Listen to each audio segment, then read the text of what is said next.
I was chatting with a buddy of mine last week. He's been eyeing a Telecaster for ages, but keeps telling himself, maybe I should wait until I'm sure it'll actually sound right for my mix of indie rock and blues.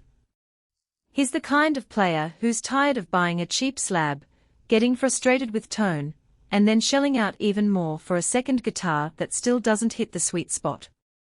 So I pulled up the Fender Player II modified Telecaster SH in Dusk, because that's the model that keeps popping up in forums when people talk about a modern telly with a bit more bite.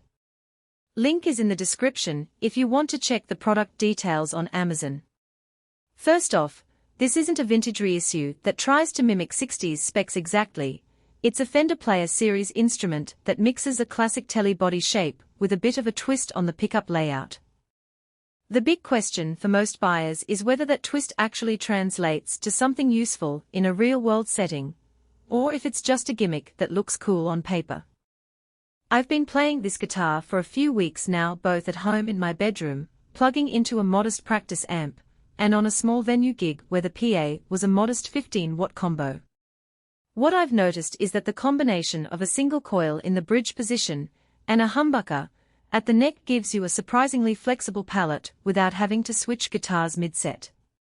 If you're the type who wants a single guitar that can cover clean, jangly chords for a folkish ballad one moment and then punch through with a gritty solo the next, this telly fits that bill.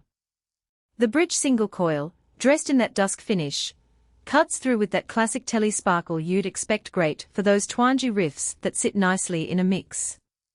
When you pull back the selector to the neck humbucker, the tone mellows out, offering a thicker, smoother sound that holds up when you crank the gain a bit.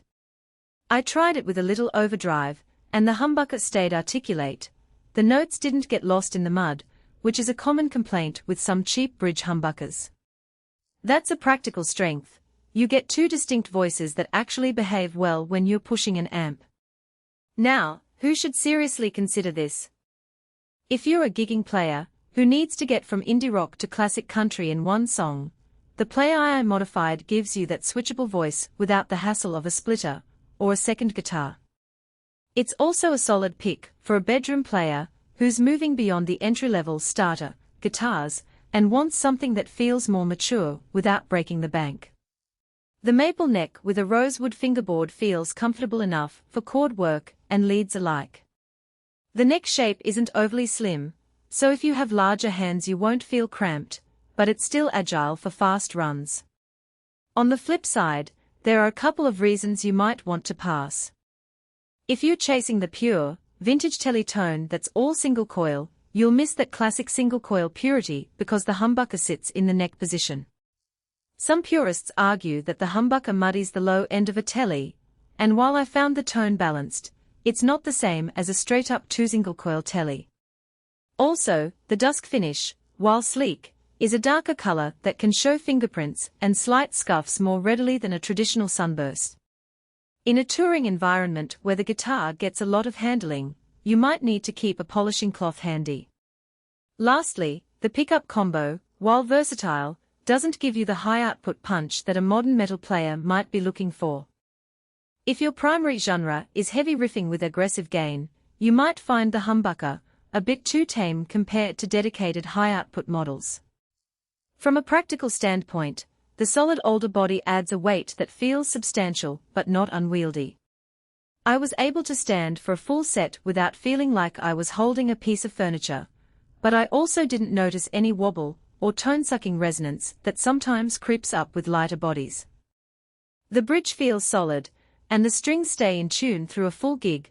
That stability is something you don't want to overlook when you're buying a mid-range instrument. I also tested the guitar with a couple of different strings gauges. The neck held its relief nicely with both light and medium sets, which tells you the neck is set up well from the factory. One hidden trade-off I discovered after a few days of playing is the lack of a dedicated tone knob on the humbucker side.